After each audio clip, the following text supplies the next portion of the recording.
Well, I think it was in Hot Tickets magazine. Sure. It's free with the Evening Standard.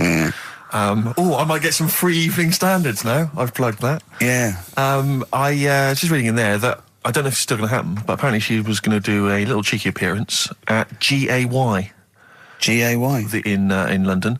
And obviously I was quite excited because I'm a Spears fan. Do you know what that spells, don't you? GAY? Yeah. Gay.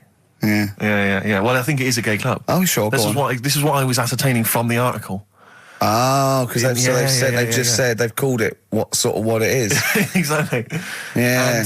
And it was apparently she was going to be previewing some of her new album live on stage at GA1. And that's an intimate venue. Normally you'd have to see someone like Spears, probably at Wembley Arena, someone like that. I'm thinking I'm a Spears fan. You know, get up a couple of the gang together. Yeah. You know, some of the lads. Exactly. Yeah. Cruise down there. Yeah. But then I read on in the article that apparently the doorman at GAY were only going to let in regulars, and the way they were going to ascertain if you were a regular was by asking a series of questions at the door. What, testing if you're really... Now, I don't know if the questions would be about the interior of GAY. Or the interior of someone else. Yeah. Or just general kind of... Like, what do you reckon you'd have passed the... Well, that's what I was wondering. So you'd have had to pretend to be... GAY to get in to see Spears. Now Can you say gay on the radio? Yeah, I think so. Yeah. There's irony, isn't it? So you're pretending to be gay to get into a club to see a bird, if you like. Yeah. I'll give you a little quick test. Right. Shall I? All right. What's your name, mate? Paolo. All right, Paolo. Yeah. You haven't done a lot with your hair. You just sort of let it grow out. I mean, would you be putting product on a bit later? Because I mean, you don't look very. You look sort of quite masculine, Yeah, well, sort of like you didn't care, like you have no care about how you look, like you're normally it would be shaved, of course. Oh, okay. Yes. We would say normally that looks about like 3 months growth there. Why haven't you... I've been ill. Nothing serious? Nothing serious. Okay. No, that's why I let it grow. So it's grown. Okay. Yeah. So what time would you normally be going out then, Paolo? Normally I'd go out about about 8-ish. 8 o'clock in the evening, you've got... No. That sounds a bit early. That's what... No, I'd go out about 3 in the morning normally. Right, so I like yeah, okay, right, so that's right, yeah. Where'd you go, down sort of... Down Compton Street for a coffee and then onto GAY something like that, with your little shaved head. Yeah. Okay, well, you're doing fine. Gay. Sounding pretty good. Can I just ask you one final question? 20 bender points? 20 bender points. I'm just going to let you in. Okay, I'm just going to tell the guys to let you in. But I've got one more question. Yeah. Do you prefer knobs or tits, Paolo? Knobs. Knobs. You love knobs, do you? Oh, Can't get enough knobs. So you hate tits, I assume? Loathe them. You hate tits, do you? Yes. Okay. What? Even Liza Minnelli's? I don't know what to say. I love hers. But not in a straight way. In a straight way. In a gay so way. okay. So you love knobs more than tits, right? Okay. I love knobs. In you go. Thanks very much. You know Brittany's on, do you? Oh, she is so sexy.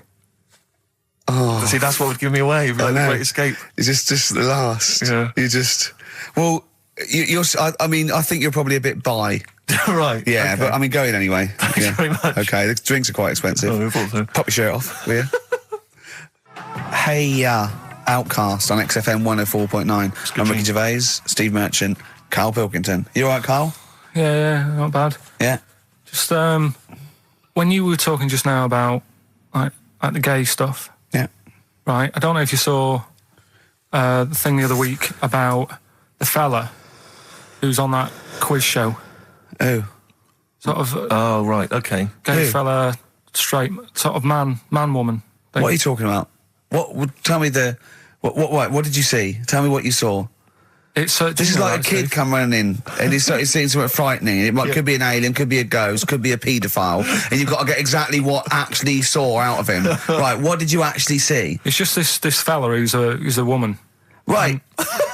Right, okay, right, try and talk like a human being. Right. It's a quiz show that's coming on the telly. And it's this woman. Right, is it a fella who's a woman, or is it a woman? Bit of both, that's why I'm talking about it. But what do you mean? Is it a pre-op? Is it a transsexual, a transvestite? Is it a ladyboy? Is it an hermaphrodite? What is it? I'll tell you about it. Well, tell me. I'm telling you. It's it's a woman. Well, it's a man. Oh, forget it. Listen. Play a record. No, listen. come on. What? It is a man. He is a man. Well, Oh, Christ's sake! it's a TV program where they've got this man who's Transvestite or television? It is a transvestite, yeah. So- but the problem is, I'll tell you, just because you don't know about it, the program is... I don't know. I still don't know about it. I don't know anything about it. Still, I don't know. It's a woman, man, woman, TV program. Look, TV. No, it's a man who is now sort of half a woman. And... A man who is now half a woman. No, well, this is what's weird about it. He's got the top half, but not the bottom half. What do you mean? sorted He's out. got breasts and a wig, but he's still got his boys downstairs. He's Why got do you do that? his caps and the boys What are do you do still that there for? with his Y fronts. Why But have that? upstairs, he's got a lovely pair of dumplings. Why do that? Well, he's halfway through. But why not get it all done in one go? Maybe he couldn't afford it. Well, wait until you've got all the money. That just looks a mess.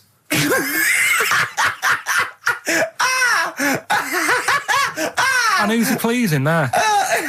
Well, he wakes up in the morning and everyone. pleases himself. He can't believe his luck. He doesn't know where to start. No, but what I don't understand, I mean, I don't want to see him... Well, could I seem finish that ignorant. sentence? What you don't understand is just about everything. Yeah. Right. No, I find it weird, right? I sort of get... I understand the gay thing, right? But... Do you? What do you mean? Well, I know... Well, I tell know, me the gay thing. Explain the well, gay I thing. just know if you're a fella, you like men. I don't know much more than that. What do you mean you don't know? But what I mean is, with a transvestite, what's going on there? What do they want? A transvestite is a cross-dresser. See, I don't get that either. Because You mean a transsexual? That's a man who likes to dress in women's clothing. It's not necessarily... They're not necessarily gay. They're or not straight gay. They're or often anything. not gay. They just happen to like wearing women's Those clothes, aren't you? but then why not wear women's clothes that could be seen as a bloke's, like Suzanne wears jeans? No, but Just but that's buy the women's thing. jeans. But that's their problem, is it? They like being seen as a woman. They like being seen as a woman. It's not just that it's more comfortable, or they'd wear a kilt. They like being seen as a woman. They feel more comfortable. All right, and what's the deal with this fella who's got... We don't know both? who this fella is. No, we don't know this man who's half a woman. He's called Miriam. Oh, that's helps. yeah. Brilliant. I love this scientific basis. No, I so think- all he's done, he's had the tits done. He's probably had the hormones. Probably lived as a woman for a while. The last step, because you can probably reverse the breasts anyway, because they're probably implants and hormonal things. And whereas you chop your knob and boys off, that's you come back the next day and go, so I didn't mean that. I wanted my ears pierced. It's a bit more of a bigger operation to put them back. So doctors are probably making sure that he's just Surely if absolutely... you've had the top half done, you're not going to go back on what you've said. But no, what's the top half being done? I could get you breast implants, give you a bit of hormonal treatment. Now, and that you would be a could great idea for next week. and you could reverse it. What you can't do is grow a knob back. Well, you can. Last week you were talking about growing one on your arm. Yeah. We've done that. We can, so that is possible. But the thing is, the truth of it is, I think I do know about this story. I think it was a television programme called There's Something About Miriam. The conceit of which was that this pre-op transsexual So I guessed that right, yeah. was masquerading as a woman, Right. and various blokes who didn't realise that this was a man had to I've heard try about and this. seduce her. And when they found out that it was actually a bloke, and a lot of them had kissed agree. her, they refused to let it be shown. and there was a big I agree outrage. though. That's just terrible. Yeah. That's It's deceit. absurd. But I mean, that's awful. I hated that. Who's the biggest, most professional person in radio? It's probably Terry Wogan, isn't it? And it was you that said you can't tell what the sentence he's saying because he keeps going up at the end before. But he and never. after. There's never any punctuation. Yeah. So he'll just segue from one point to the next. So he'll be like, going on my holidays, Friday. We're having a lovely time, says Mrs. Dorothy Sheehan of Westminster. I'm thinking of going to Greece. Oh, and it's halfway. So he's got his knobs, but he's still got the tits. Yeah. Typical. Oh, hello, Paolo. Do you want to come into my club to see? Yeah, I'd love to go. Britney Spears, I'm a massive fan. Yeah, well, it doesn't start for a while. It's it's only about 8 o'clock, and you're not going out for hours yet. No. 8 or 7. But might as well watch a bit of telly. We've got FA Cup final. Ooh. Oh, yeah. That's a good one, isn't it? Or we've got the Eurovision Song Contest. What do you want to watch, Paolo? Ooh, blimey.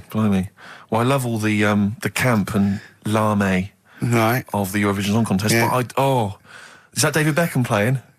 Because I love him. And I his see what hair you've and done. his legs. See what you've done. You see? So you will watch the football, Yeah. but you'll be mainly looking at Just looking at the legs and the tight shorts. So while Beckham's knocking them in, Yeah, you'll be exactly. Knocking one. right. Let's. Do you know? Remember, I never really looked, but when you see old clips of, say, early '80s footballers, the shorts are much tighter, aren't they? I think. I mean, I don't know. I don't don't really know. I wasn't really looking. I remember Carl was saying when he went and there was two strippers, a bloke and a woman, and they whipped off their clothes at the same time, and you looked straight at the boys. Yeah, everybody would. You would have done.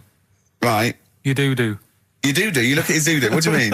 You look at his doo-doo. No, What? I'm just saying. If you were there, you would have done the same. Two people on the stage, Yeah. woman and a man. Yeah. They were getting the clothes off. Yeah. Right. The fella took his pants off the same time as the girl took her knickers off. Yeah. Right. All I'm saying is it's human nature to have a quick look, have a quick glance, see what's going on. See what's going on. And then I wanted to look at the woman, but she put her knickers back on quick. She didn't live opposite from you, did she? But just to return briefly to the shorts question.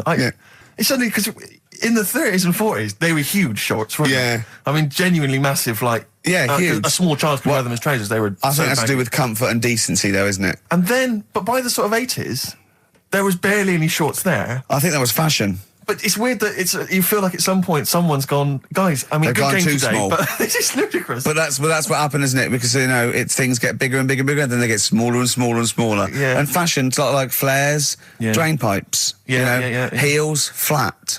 Yeah. Tall hats, flat hats. What do Yeah. you make of the miniskirt?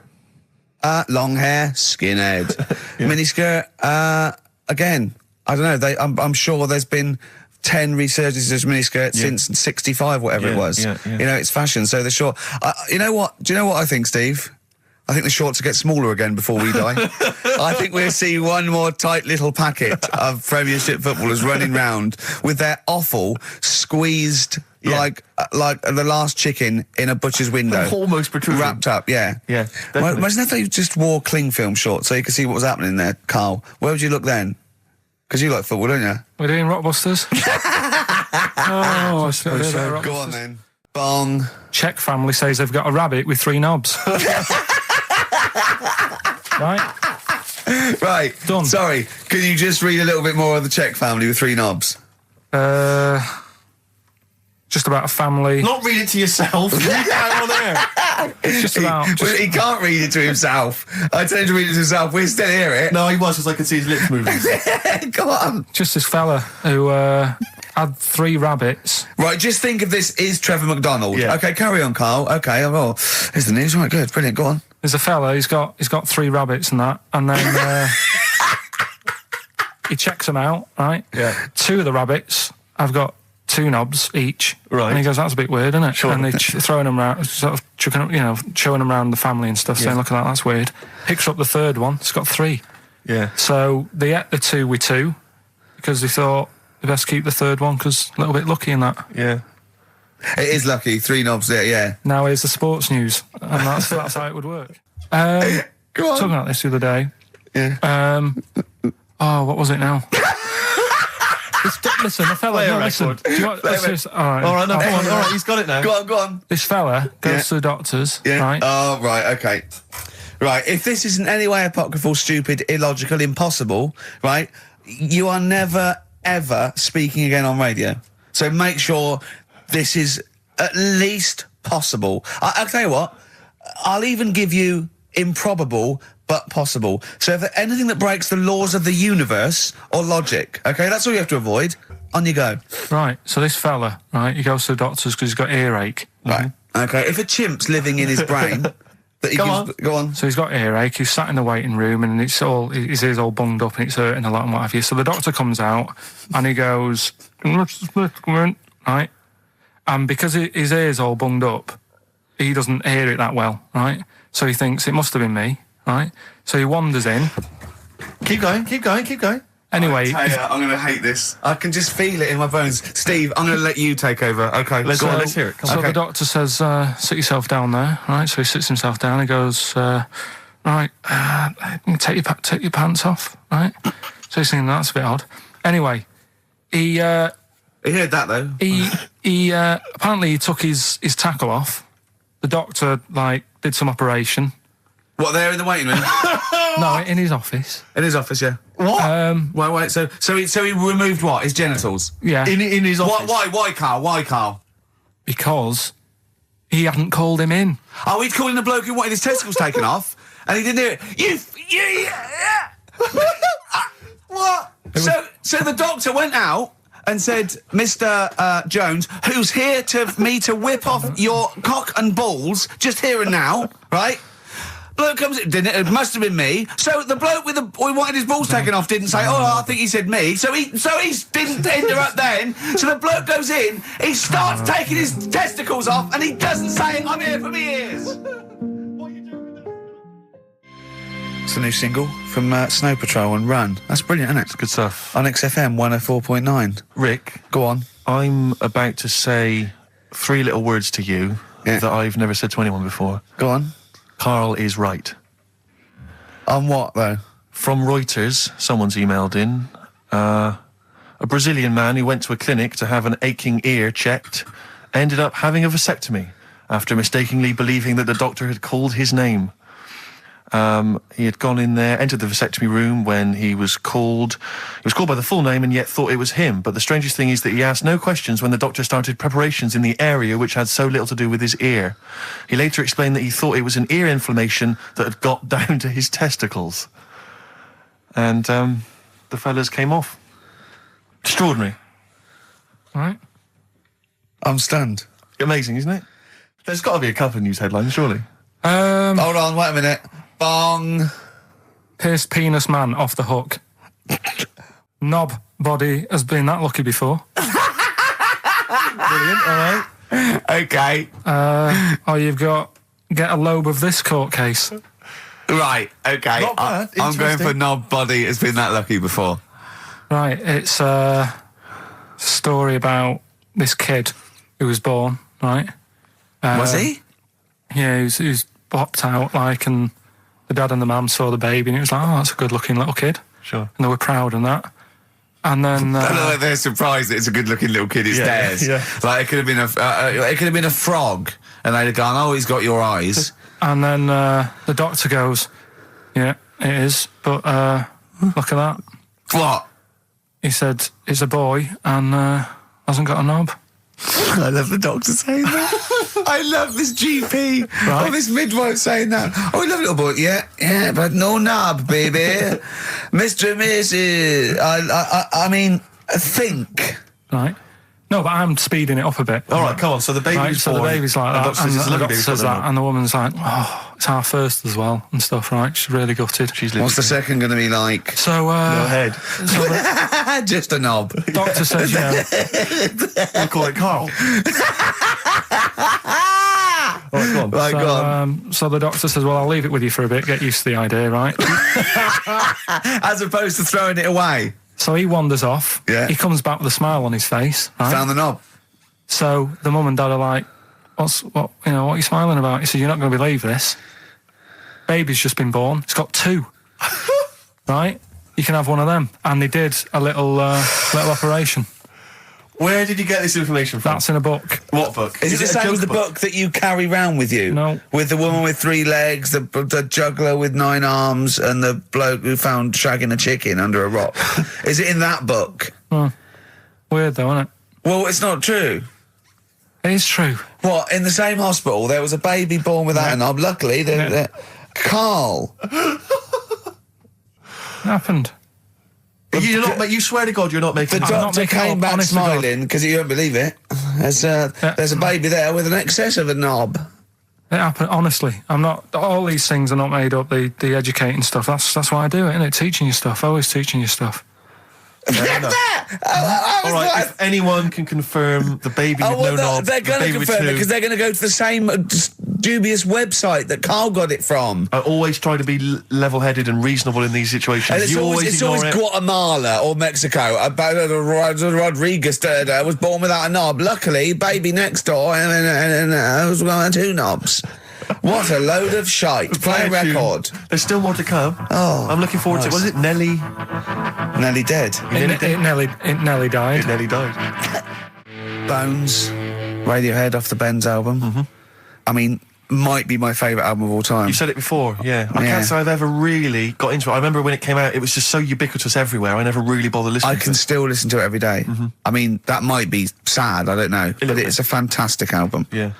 On XFM 104.9, just practicing for when we talk about music. Talk more about music than maybe monkeys and people born without knobs, baby. Carl, any other thoughts? Educating Ricky. Actually, can we just clarify what this is? I think a lot of new listeners perhaps aren't familiar with this. It's when Carl looks on the internet and finds a weird story about, the double knob fun, and tells me about it. And it's usually not true. Okay. If it is true, I know it already. Go on then, Carl. They're not really weird stuff. It's just stuff that's gone on. That's interested me, that's all it's about, and I educate about it. I should just confirm that we've had a number of emails that say the baby born without a knob and then having one transplanted from a baby that luckily enough had two knobs is apparently true. Right, listen. So, I don't question that you could be born with a deformity and get someone's, fingers, knobs. What I'm saying is, it didn't happen with the doctor goes, I'll leave with it. I don't believe it. That baby's got two knobs. Exactly. What a coincidence. I bet that little bit of information isn't in there, is it? Sure. That he went out the door, I'm going to get a coffee, came back, bloody hell, hold on, look, here's an extra knob, I found an extra knob. We can put that knob on there. Perfect. A couple of emails here trying to respond to our requests for nursery rhyme related information. Oh, go on. Nikki Williams says that she was at infant school and she had a nursery rhyme book, and in the book, and this may just be the illustrations, but apparently the 10 in the bed in there were small baby monkeys, which you'll be loving, Carl. But again, I suspect that might just be the illustration that accompanied I remember I had a book of nursery rhymes when I was little, and my brother, he was older than me, and I was about 5, so he was about 16. And I remember him and his mate just absolutely cracking up because it said, up Jack got and home did trot as fast as he could caper. He went to bed and bandaged his knob, N-O-B, with vinegar and brown paper. I've since found out the knob is like the old English for head, but I didn't know why they were laughing. Of course. They were just cracking up. This was, whenever one of my mate's brothers came around, he said, where's your nursery rhyme book? And he'd read it to him. Yeah. And it was just the funniest thing in the world. The brown paper and vinegar was a popular method, because didn't Jack and Jill use that? They used something similar. No, that was Jack and Jill. That was Jack and Jill. Yeah, that's Jack when he broke his crown, which obviously, that means his head as well, doesn't it?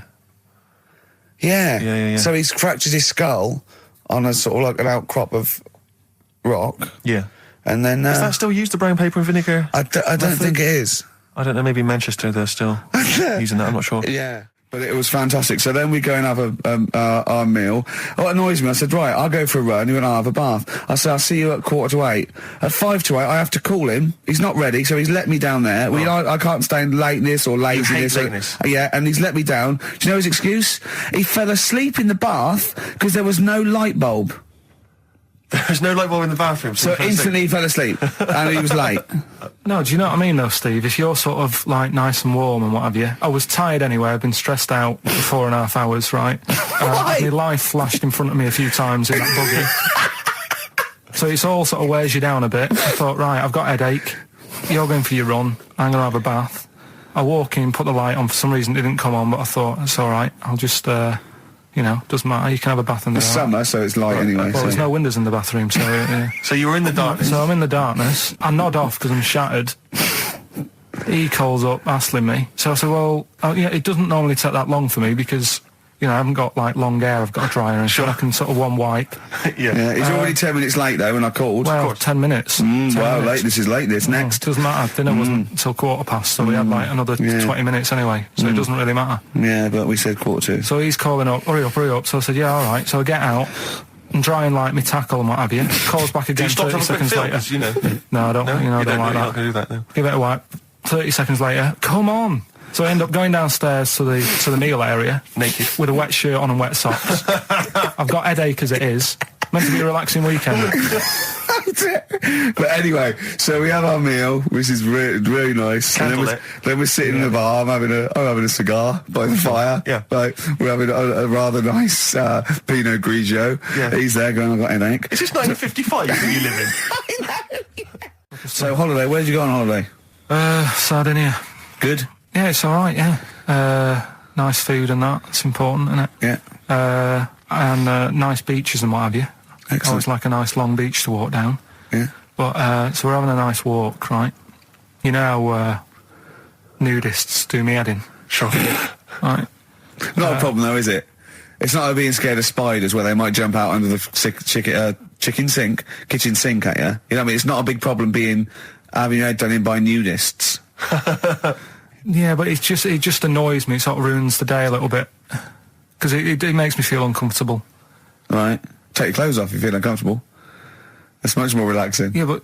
Well, anyway, right, so I'm walking along the beach, right? Lovely long beach, what have you know, watching the sea, picking up shells and that. And what are you wearing? What's your natural beach club? When he says picking up shells, I imagine he's on all fours going, Yeah. like that, you know what I mean, looking at things. Just like washing his nuts in the sea to get them tasty. Yeah, going into the sea and then kind of shaking himself and all the water flows off. Yeah.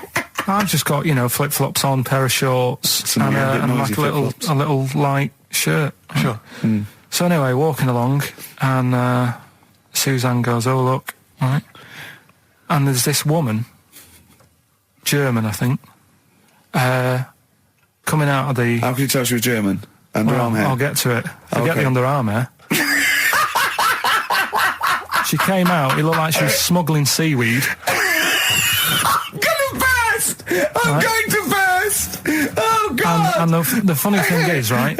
She. Smuggling seaweed! Oh God! She was a bit hairy down there, was she? Mental. I felt bad because I hadn't had a shave for 2 days, right? Looked at her, it was ridiculous. She might as well have kept her trunks on. It was just like she was wearing furry trunks, right? So anyway, so I'm walking along. So... Yeah, go on then. So Suzanne's like, "Oh, look," and I'm like, "Oh, not again," because every time we go away, there always seems to be one of these. Is she by herself, this woman?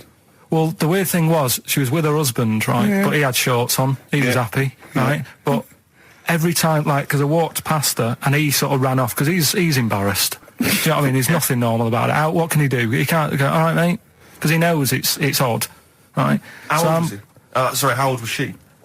It's hard to tell when someone hasn't got clothes on. Do you know what I mean? They always look older, don't they, when they haven't got clothes on anyway. But I'd say she was about 40, 41. Okay, right. So I walked past, and the annoying thing is, she got there on a bike, right? No clothes on, little pair of boots next to the bike. So if you can wear boots, just pop some shorts on. You know what I mean? That takes more effort for me, putting boots on. So put the shorts on, right? So anyway, the husband kept running off. I walked past, and I'm getting annoyed because I'm saying, "Well, we've got to walk past them again on the way back." I like the fact that they're scuttling away when Carl walks past. Like when you lift up a bit of sort of iron sheeting in the woods and loads of mice run away. Yeah. It's like whenever Carl goes, that nudists run away. Yeah. Oh, right, okay. So we sort of come walking back and what have you, and I have another look and what have you, and he runs off again. Why are you another look if it offends you so much? Oh, you might as well just have a look. Do you know what I mean? It's just putting it on show and what have you. But the interesting thing was, I just wondered whether the husband... If the husband were nude, you'd looked at his tackle. Because remember, when you went to see those two strippers, and it was a woman and man, and they whipped their shorts off, you said you looked at his tackle first. I think any bloke would. Wow. You would. You just check it out. It's natural, isn't it? You just go, "Oh, right." So it is normal or whatever. Because you don't know if... do you know what I mean? You don't know if what you've got's right until you see someone else's. No, do you know what I mean? Yeah. But anyway, so, but he got us talking, because I was... Then, as soon as I saw her, sort of, day's been ruined a bit, so I'm walking up the beach. It's been ruined! Walking up the beach with Suzanne going, "How does it happen? Do you know what I mean? Why do people do this? What fun are they getting out of it, and what have you?" And I just was thinking, is there any chance that fella, right, didn't even know that she was a nudist until they went away? Do you know what I mean? Because I said to Suzanne, if I met Suzanne, it's like we're getting on, yeah, everything's fine. And then you go off on holiday and you go, you haven't got much luggage. And she's like, no, it's fine, this is plenty. And I'm thinking, that's weird. And then we go down the beach and she whips her knickers off. I'd be annoyed, but there's nothing I could do. Do you know what I mean? Sure. So I'm just wondering whether that's what happened to this fella. Every time someone came walking up, he was like, oh, God, this is embarrassing. And he kept nipping off. Yeah. Finding something else to do. Look at some shells. So I'm wondering, Rick, if at some point, maybe today or in future shows, we should get a nudist, one of those official nudist spokespeople, because all these nudist organisations, get them on the phone, justify themselves to Karl, because, in his mind, they are, what would you say, weirdos, freaks? I don't quite get it. I was reading something in one of the supplements last weekend, and some journalist went round to some, whatever you call it, some resort or whatever for nudes and that. And it's Were just... they playing volleyball? Well, the annoying thing was, bowls. Why is that annoying? Well, don't play a sport where you got to bend over.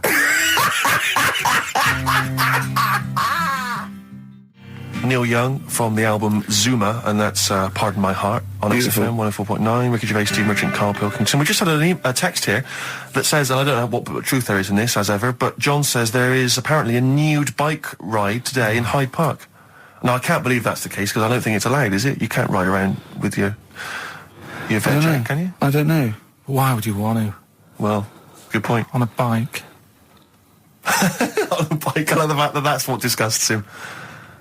I want. Do you know what? If we did appeal for a nudist to call in, I'd want a very specific sort. I want a German nudist, a middle-aged man called Helmut. Okay. If there is any, or the closest one to it. So I want a middle-aged man from Germany. If your name is Helmut, you're in. But I'll accept hands. Karl would be good, wouldn't it? All right. Yeah. I think I'm wondering if the age might. Maybe we could we broaden it out Okay, just bit? a German nudist bloke. Right. Can he at least be fat? Can I find a fat German fella? If your name's Helmut, we're going to give you a big prize. Yeah. But, any fat German fella who likes to get his sausage out. Sure. Okay? It's sauerkraut. Yeah. What's the phone number? 0871 222 1049. It'd be good just to get an email or a text with a contact on it, and then I can just call them up in the week. Sure. And 83936 is the text number. I don't know what our audience demographic pans out like, Rick, but I'm suspecting that's probably a fairly small fraction of our listenership. I know, but there must be someone out there. If you know a fat German who likes to get his tackle out, phones are going. Straight away. Just answer it, Karl. Just answer it. Just potluck. it could be anything. Well, just see what it is. To be fair, it could be a nutter.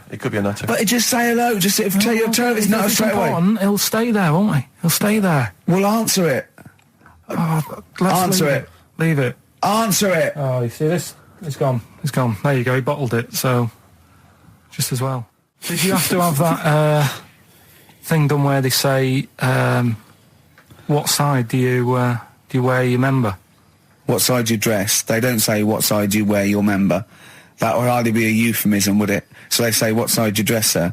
It means what side your little John Thomas leans, doesn't it, on rest, usually to the left, isn't it? Your little left testicles. If I said to you now, what side do you wear? Hang on. Do you know? It would be left. It would be the left. That's what I mean. If standing there, right, with nothing restricting it or holding it in or holding it up, right, it sort of leans. Your one ball is sort of like slightly back and lower, isn't it? And your little John Thomas rests there, so it's left. And the reason they ask it is so they don't put the tape measure up on the left and squash your willy or touch your willy.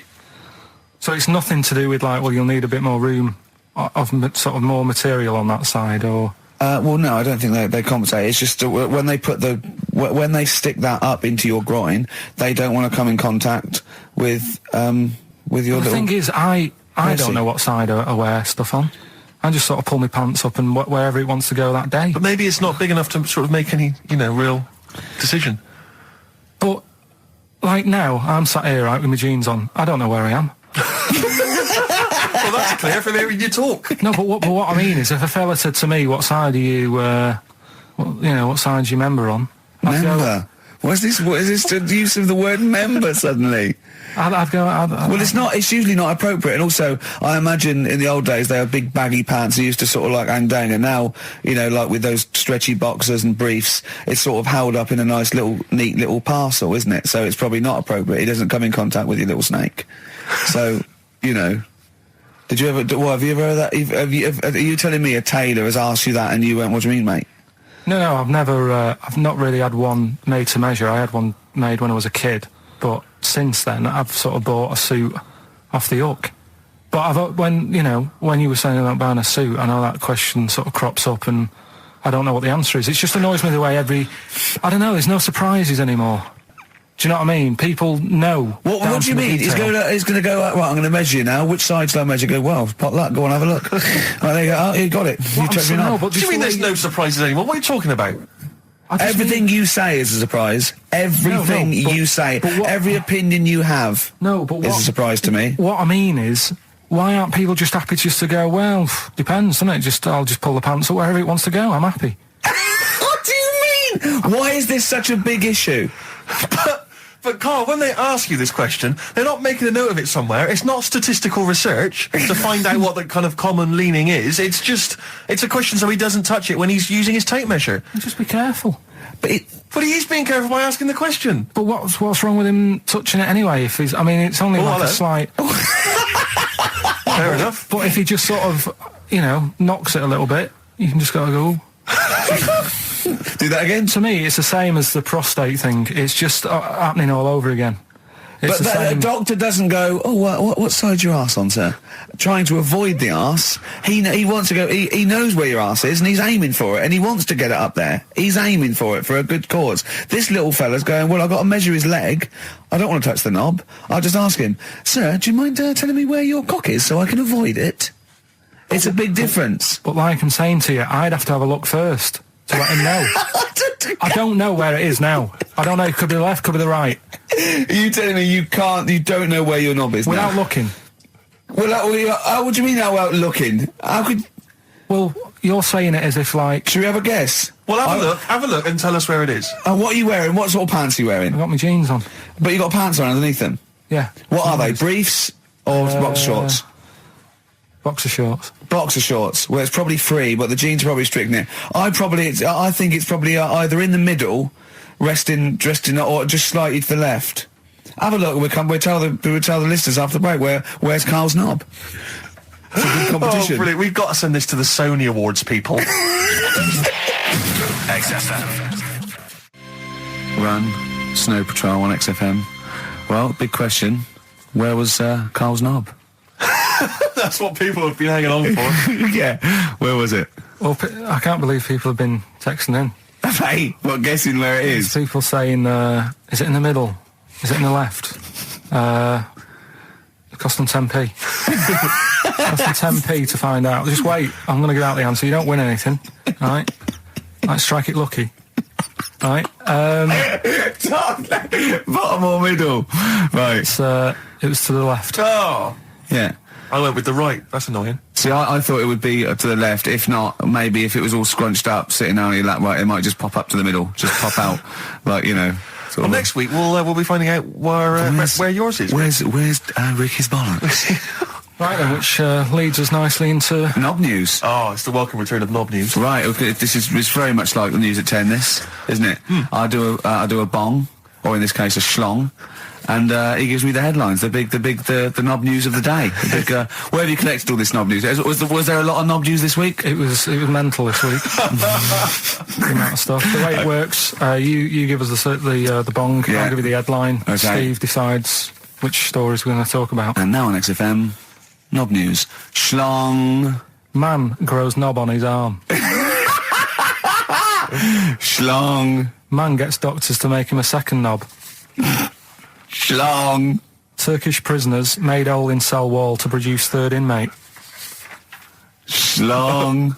Doctors accidentally remove man's testicles. So, well, can I straight away go for the accidental removal of the testicles? Well, it's happened before, right? We've talked about that before. What did he go in for a tonsillitis? What are they called? Tonsillectomy. And he went in the wrong way. What are you talking about? How can they accidentally Remove his testicles. It says, he didn't look at his folder, and the doctor said to the fella, "Oh, we've removed your testicles and we wanted to take out your prostate gland." So that's what happened. There's the story. This is what I mean. That's why I don't like going to the doctors. Yes. It happens, doesn't it? Because all these sort of... it's when they say things like, "Oh, it's just, we do loads of these operations." That's when they're not concentrating. Brilliant. Do you know what I mean? When they say it's procedure, that's like having a boring job that you do every day when you're not going to be concentrating. I prefer them to go, "This is a tricky one, this." I know what you mean. I sort of do know what you mean. People, you watch TV programmes about, like, you know, removing someone's second head or whatever, and there's like the best surgeons from all over the world. It's televised. They can't make a mistake. They can't go, "We took his legs off by mistake." Whereas the fella who's having a prostate, it's like, "Oh, do you want to do it? I'm sick of doing them." Yeah. And they're probably doing a crossword whilst we're at it. Of course they are. I've seen that actually in operating theatres. They're doing a crossword. That's what I mean. Yeah. I was just examining some of the other knob news, Rick, a little bit more closely. Man gets doctors to make him a second penis. I'm sure we're all interested to know what happened there. Yeah. A German who persuaded doctors to give him a second penis has lost his wife after he showed her the result. Biker Michael Gruber lost his original penis in a motorbike accident, and doctors built him a second one using a mixture of skin, bone and other tissues. Bone? Apparently, the penis worked so well that he was even able to father a child with his wife Bianca. But Gruber was still not happy and asked doctors to repeat the operation and build him a better organ, to which they agreed. From his hospital bed, he said, "I've got 2 penises, but no wife. I'm hoping when I get rid of one of the penises, I'll get her back." What do you mean? Sorry, he had 2 put on. What side does he wear? So he's had both. So he's had 3 then. Yeah. Yeah. This is probably the thing that happened with Hitler when he had 1 ball, but he had 3 at one point, didn't he? So he just get one in the other ball, gave his mum one, and got the other one. Man grows penis on his arm. I mean, why people are constantly losing their penises around the world? I've no idea. But why? I didn't realise it was a bit. What do you mean why on the arm? It's just a graft, isn't it? Yeah, but put it on like your buttock or your side. Not, you can't wear a short sleeve shirt. Why did they've done that before? I don't understand it. Why not just graph it onto the side of your leg or something where it's high up, close to where it should be? I don't know. To get it used to the environment, like when you were like released a duck into the wild. I've never understood that. If there's a doctor, again, you know, we had a doctor last time. If there's someone who can let us know why they put it on the arm, so they can keep an eye on it. Presumably, he's not going to work with this knob on his arm. He's probably in a hospital bed and under examination. right? So what do you think? They pop the knob on the arm, say, "Come back in 3 weeks." What do you do, by the way? "I'm a mechanic. Keep the knob, keep the long sleeve shirt," because the blokes go, "Why have you got a knob on your arm, mate? What are you talking about?" He doesn't go back to normal as a teacher. "Sir, what is it? What is it, Simpkins? You got a knob on your arm. No, don't worry about that. Do your maths." What do you think this bloke's walking around with a big knob coming out of his arm? Why on the arm? So they can keep an eye on it. So it's not. But if he's in bed, just get him to not put any undies on or whatever, and just have a little sly look at how it's going. Even in hospital, if you're in a shared, like, little hospital room, people going, "Oh, I've had heart problems. What's your problem?" He's there with his arm out. He's got his knob out. Yeah, but I don't think it counts as indecent exposure when they're grafting a knob on your arm, sticking that up the bed. Imagine if he's driving, he's just got it out the window. People driving by. Yeah. In fact, at the end of is that bloke giving me the finger? At the end of the man grows penis on his arm story, it says, a Moscow surgeon said the man will be able to have sex in a few months. He said, "Women will never suspect." What kind of a doctor talks like that? Yeah. I'll tell you, it's his cock now, seriously. The birds will never know. He'll be able to go berserk. Yeah. They'll never realise we grew it on his arm. That is unbelievable. Would he have a little scar on his arm, do you think? Yeah, I don't get it. Like I say, 83936 if there's a doctor out there. Or indeed, if you've ever grown... Or a tailor. Making you a shirt. What side do you wear your cock on, sir? It's my left arm. What's this? Bit of stones? Yeah, beautiful. Lay it on me. Wild Horses by the Rolling Stones on XFM 104.9. Well, I think the listening public would have enjoyed knob news there. Oh. So, I mean, there was a lot of knob news this week. I was surprised. you know, I would have thought it would be hard sometimes to get Knob News together, but... I would have thought it'd been part of a bigger news programme, but, I mean, I don't think we'd dedicate a whole sort of, you know, like John Craven's news round. Yeah. A whole 5 minutes to knob-related news. Yeah. There was other news, was there, in the week at all? Carl, it wasn't just all knob-related, you didn't just research. No, they're the ones that sort of stand out. Okay, knob news? Yeah, we've got a bit of Knob News, yeah. I'm worried that Knob News, because it's only about penises, is a little bit sexist. Have we got any fanny facts? Can we sort that out for next week? I don't want to alienate our female audience. Welcome to Minge London. Good, I'm glad that's that. Well, But then I got back, right, Steve, and called up Ricky. I said, right, you know, are you about? Have a chat and that. So he said, oh, I'll just come round. It's a nice day. Have a drink and what have you. So I got round there at about 6:30, right? Go up to his door, knock on his door, right? He stood there with his tackle out. Oh. Yeah, what did you make of that? What was wrong with that? What do you mean, what's wrong with that? Why were you looking at it? Why were you looking at it? I tried not to look at it. But again, you're always sort of attracted to it, aren't you? Kind of like... I've never been attracted to another man's tackle. I don't know what you mean. You can't help but have a little sly look. Especially when it's there. When you ring the bell, and I mean the one on the door, right? And that's hanging out. And does he dress to the left or the right? It was to the left, wasn't it? yeah, it was left, yeah. Just popped it out of my shorts for him. Just popped him out of the shorts. Should have seen the state of him. Shorts on, no top, cigar. Looked like someone out of The Sopranos. It was a mess. Yeah. And then, we sat on the balcony drinking wine, didn't we? Did you pop it back in, or was it... Yeah, I popped it straight back in. I'd got the laugh. Sure. I'd got the laugh I wanted. Yeah. He walked in, he went, it's not that hot. Straight away, it's not that hot. Oh, brilliant. then, was that Knob News, or is there more? no, it's got more Knob News. That's just a coming. taster. Just a taster. Listen, let's play some adverts, let's play some great music, and maybe we should have some early Knob News. Early Knob News coming up. XFM. And it's Knob News time. We're all very excited. Now, last week's Knob News was what, Carl? Do you remember it was a man... Who grew a knob on his arm? Sure. No, he didn't grow it there, did he? He put it there. Well, I know that, but, yeah. Just popped it on his arm. Yeah. A bit. Yeah. This Just a week... recap. That's just a recap of the week's news. Right now it's the headlines. Well, we Right, talked about it before. Do you know the little mouse that had an ear on its back? Yeah. Sure. Right. Well, you thought he had a bad time, right? Listen to this one. Mouse walking about with us, sort of wearing a monkey's testicle. They're just having a laugh. This is what I mean about a lot of scientists. What are they doing? When's that going to come in handy? I don't know what you mean. Well, they were seeing if, you know, say if a fella loses one, right? Yeah. Hitler or whatever. And they go, well, don't worry about it. We can sort you out. I don't know what the monkey's going to do. I don't know if they keep passing them on or whatever.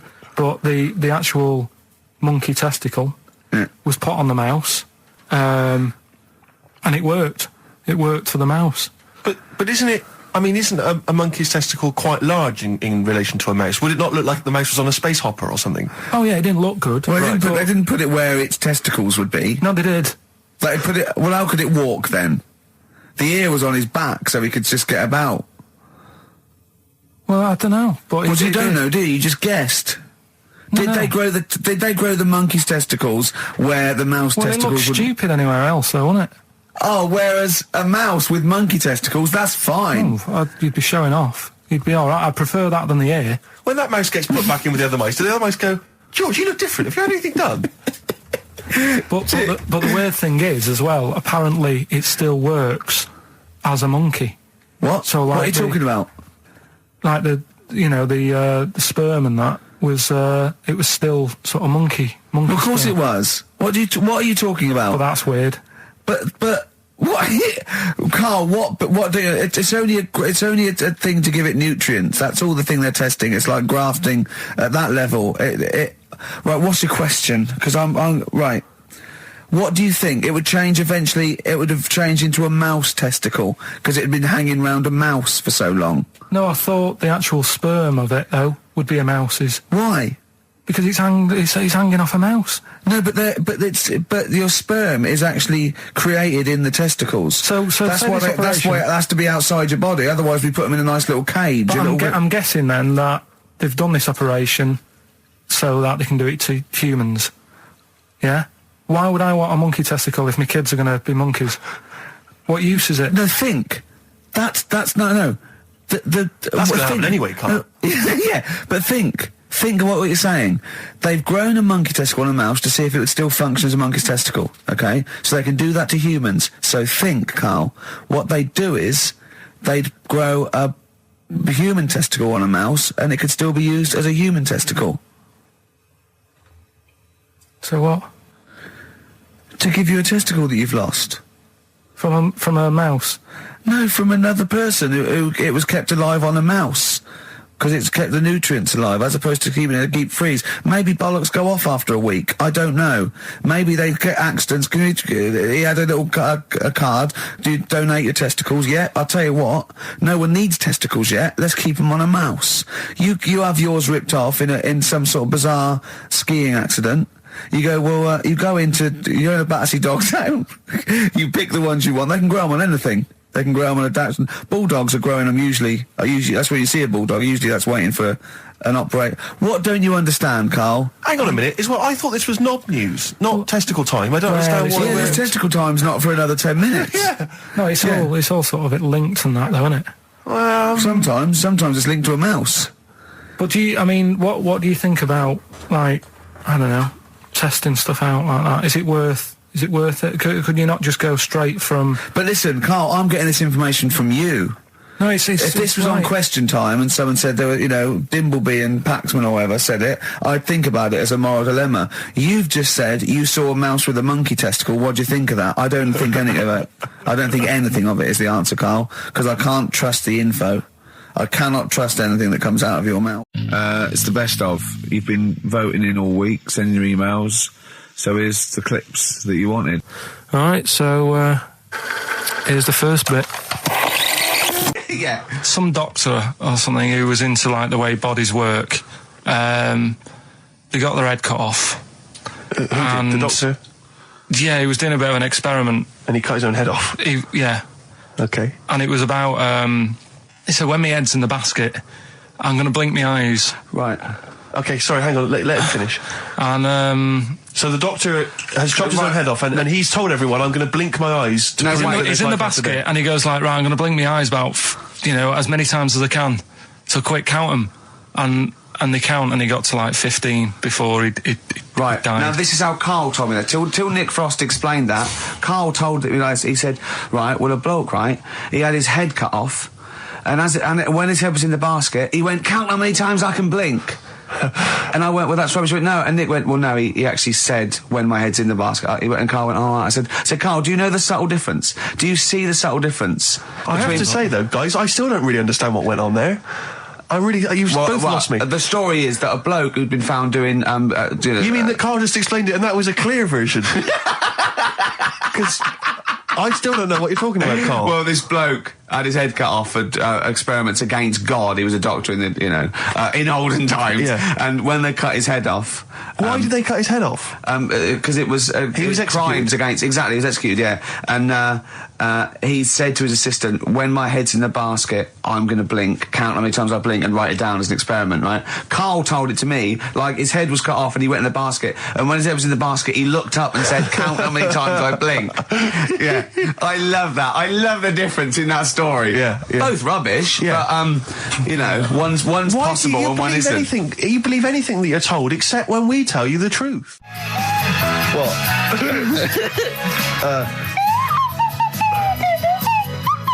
Someone's left one of those little things in here. It's brilliant, isn't it? It's amazing. What are they called, those things? I imagine just there. I was thinking of being in the front row at a Morrissey concert and going, can I just play along? They are brilliant. I don't know what kind of sound that is. I don't know. It's only used for when Kenneth Williams yeah, exactly. sees someone undressing.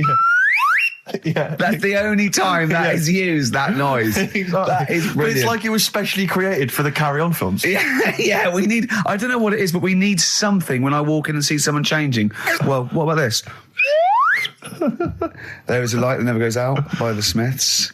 I phoned Karl up in the week, yeah, and I said, what are you doing? He went, well, even though it's one of my days off, I'm just doing some research on the web. Found anything that said, yeah, I'm doing science. And then he said, you can get wigs for dogs in Tokyo. That's his scientific fact. And I went, what do you mean? Dogs, if they need a wig? I said, if they need a wig, what? Dogs going bald? And he went, like, this is fine to him. He went, it's a stressful city, Tokyo. The world's all right with Karl. He's always got an explanation. I've only ever seen him confused once. When in Edinburgh, he looked out of his window one day and he saw a bloke putting a parking ticket on some rubbish. Yeah. And that genuinely confused him. Yeah. He couldn't work out, could you? It's a bit weird, isn't it? And the woman breastfeeding her 8-year-old child, you didn't like, did you? I don't like that. But what's the name? Animals with wigs. I kind of thought, after I put the phone down to you, I kind of thought about it, thought, yeah, it's a bit daft, that. Are you sure he's not the ageing pop group? No. The Animals? But when you think, have you ever seen like a bald pet? No. It's weird. What do you mean? Because my mum, we had a cat, we used to get through loads of cats because we lived on a... Oh, God, it started early today, isn't it? What do you mean? It's only 10 past Just one. because What we are lived you doing? No, Running a restaurant? We lived on... Oh, God, what do you mean? No, we lived on like a main road. Oh, yeah. Right? So Yeah. we used to get through a lot of them. My dad It was kept their saying, risk. you know, stop wasting money, you know, it's not Stop good. wasting money, not wasting cats. Right, so anyway, we had this cat that was ill all the time. And It's just bag of nerves, probably. Yeah, malingerer. Yeah, I'm terrified. I'm going to which house? Rome. Oh, God, bloody hell. Rome. Don't let me go to the Pilkingtons. and it, for some reason, it kept being sick all the time. Right? Yeah, that is nerves. That's definitely nerves. So my mum kind of thought, I've had enough of this, and she shaved it. Whoa. Whoa. Now, I know you're not vets in your family, but what correlation did your mum think there was between it being sick and shaving it? Because it kept being sick, and it was a pain to wash, because it kept getting So caught she up. wanted a dry wipe cat. So Why didn't she just varnish it? What?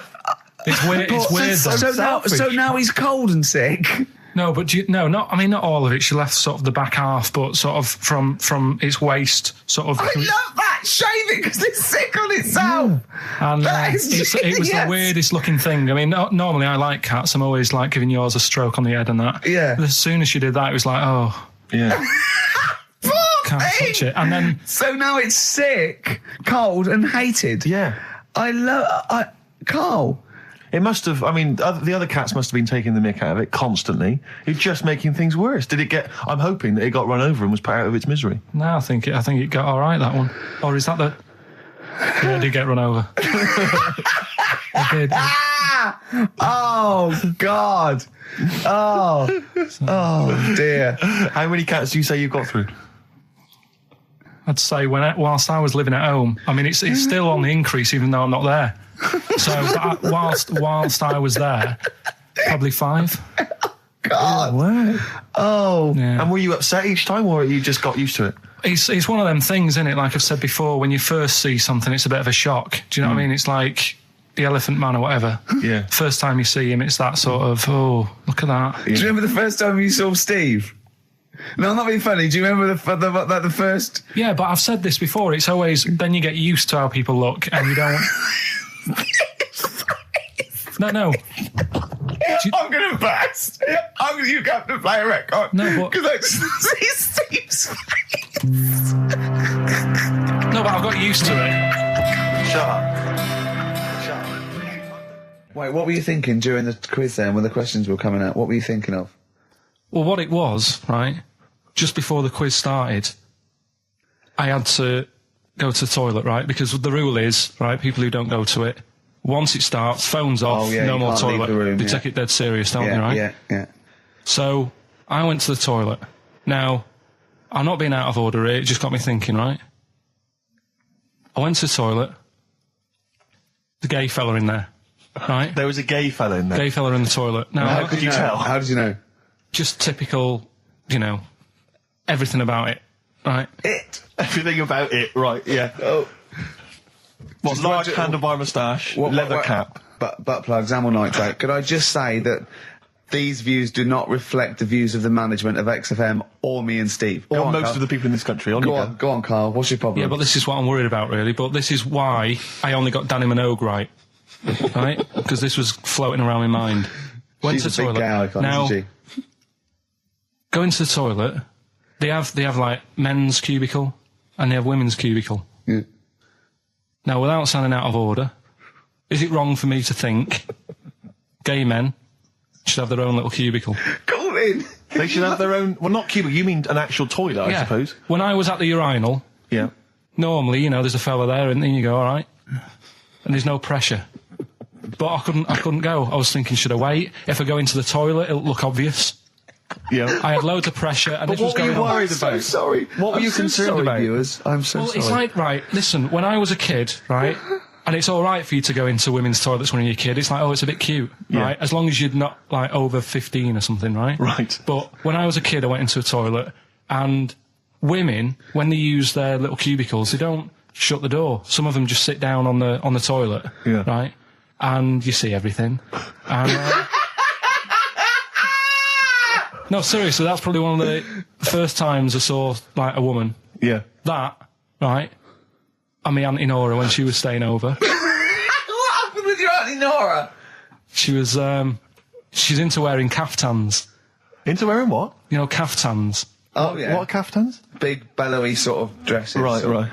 And, yeah, I used to sit on the floor at home in front of the telly. Sure. She was on the chair behind. Yeah. She did a bit of a sort of a Sharon Stone scene. Oh, God. Yeah. Did you see it? There was no underwear. No. What age were you? What was it like? What age were It you? was like a ripped tennis ball. What? Right, we're off air. We're off air. Either that or put us in for the Sonys. This is the Best Of Show on XFM 104.9. I'm Ricky Gervais, with me Stephen Merchant. Yes.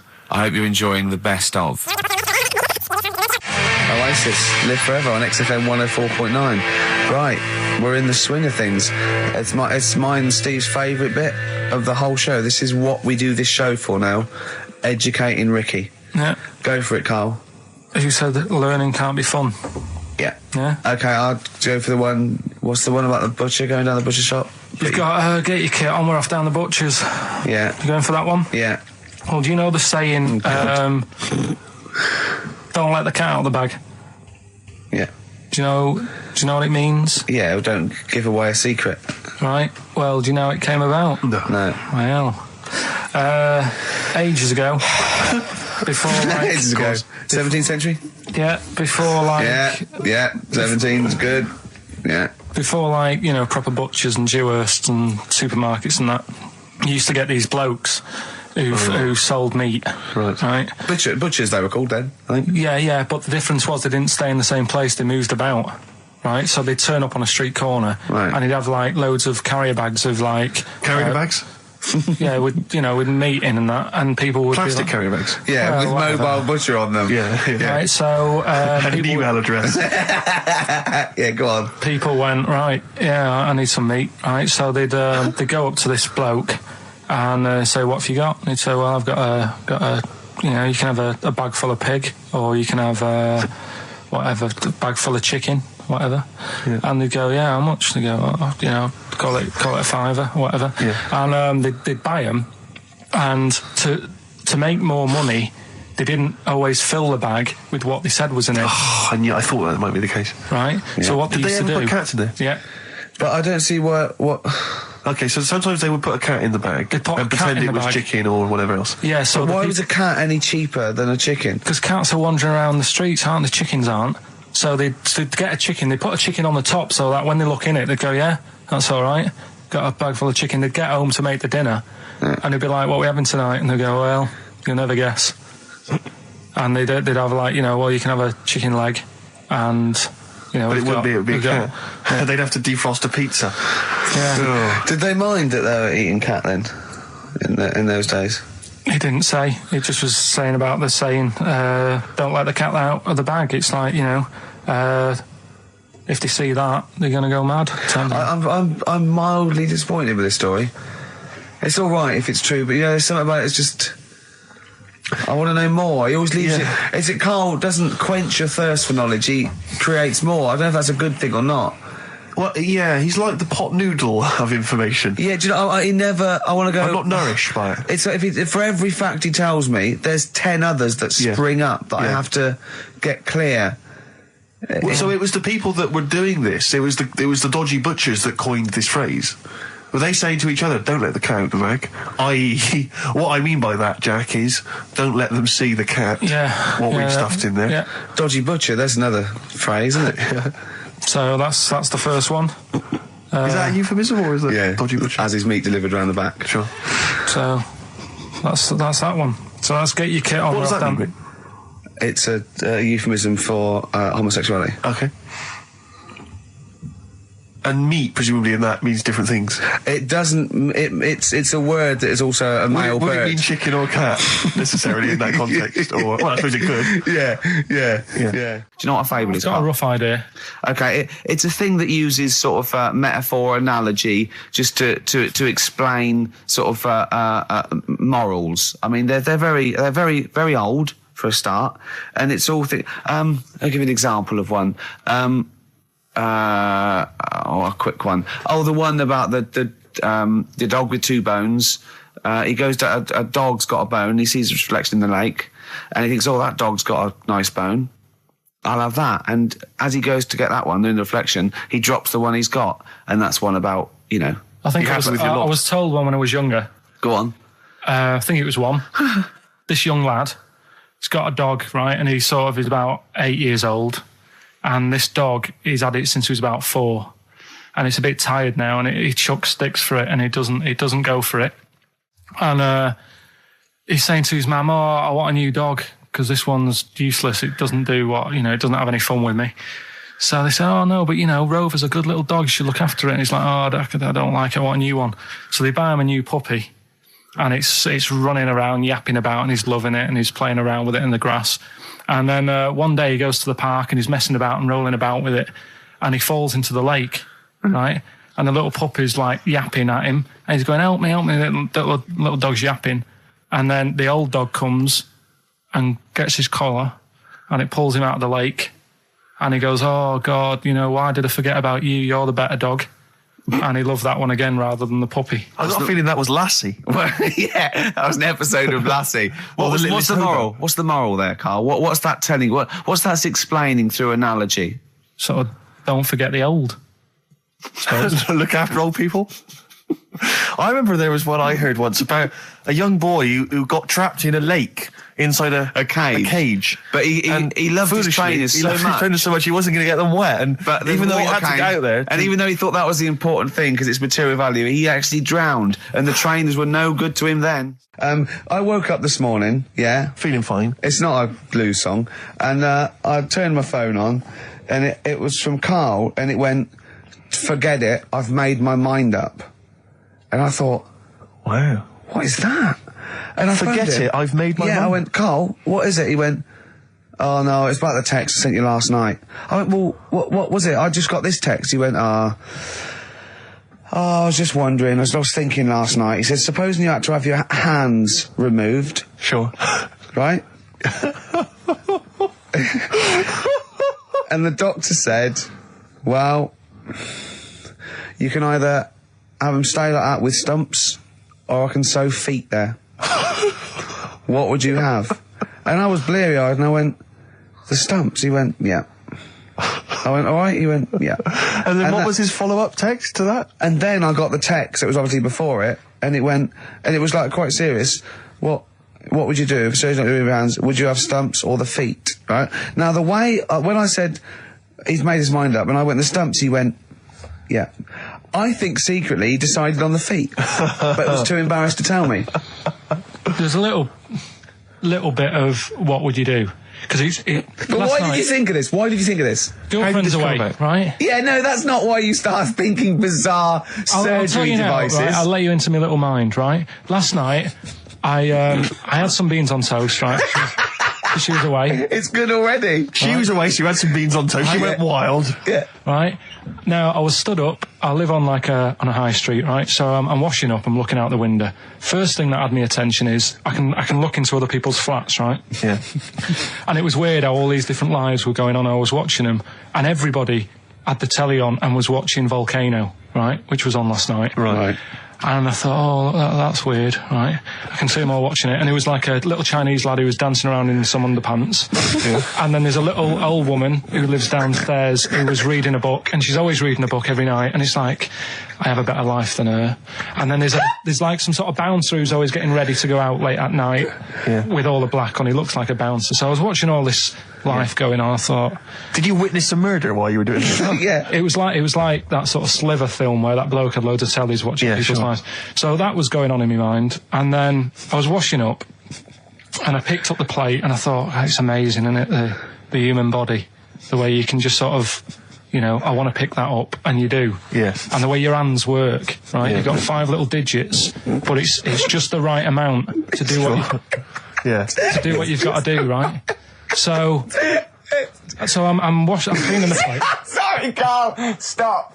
It's just the right amount. Might be one of the most genius things I've ever heard said. I would love David Attenborough to phone you up and say, Carl, how do I word this about the evolution of the mammalian front limb? Just go, we'll just say it's the right amount. But it is. One Of course extra it would is. get in the way. Yeah. And one less would just make it that little bit more tricky when picking up a bit of a slippery dish. Sure, or buying gloves. Yeah. A slippery dish. And then the other thing is, the one that I was reading, the world record with the fellow who's pulling a train with his teeth. Does that make any difference that he's done it with his teeth? What do you mean? Well, what difference does it make? Well, isn't it? It's quite hard to pull a train with your teeth, I imagine. Well, it's pretty hard to pull a train. All I'm saying is it because he couldn't beat the fella who's pulling it with his hands? Well, so you tweak this it a is bit? my point. I think there was one bloke with a record for the running backwards 100 metres was sort of like 11 and a half seconds. And I was thinking, turn around, you'd probably have a really good go at that. Do you know what I mean? Yeah. It's sort of like doing a marathon with a milk bottle on your head. Take the milk bottle off and see how fast you can go, you twat. But you can just tweak it, like the fella who has done the pegs on the face, right? Yeah. His name's Gary Stretch Turner, right? Right. So you're sort of cheating already if he's got a stretchy head, right? But You are, right, you are one of the most stupid humans I've ever met. well, get me in the book. Yeah. Right? Well, listen. So Gary Stretch Turner, right? His record is 153 pegs. Yeah. He did it again, and he only got 150 on. So he hasn't broke his own record. Right. But what I'm saying is, if he tweaked it a bit more, would that make a new record? What? Well, if he said, I've got 150 pegs on, but at the same time as eating a burger. I see what you mean, yeah. He'd be the world record breaker for pegs and eating burgers at the same time. Yeah, just change it a bit. If you know you're not going to make it, just do something else. I'm assuming the rules are set at the beginning, Carl. That's it. That's where they say, right, you're just going to do the pegs thing. You're not going to introduce burgers halfway through, are you? Definitely not.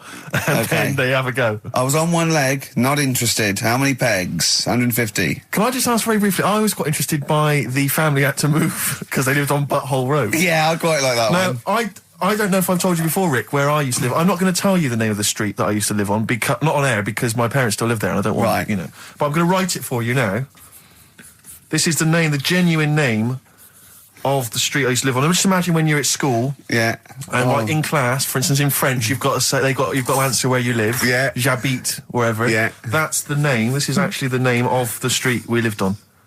No, it's not. I swear to God. That is... Absolute right. I could phone my father now and he could confirm that for you. I swear because he doesn't want to God.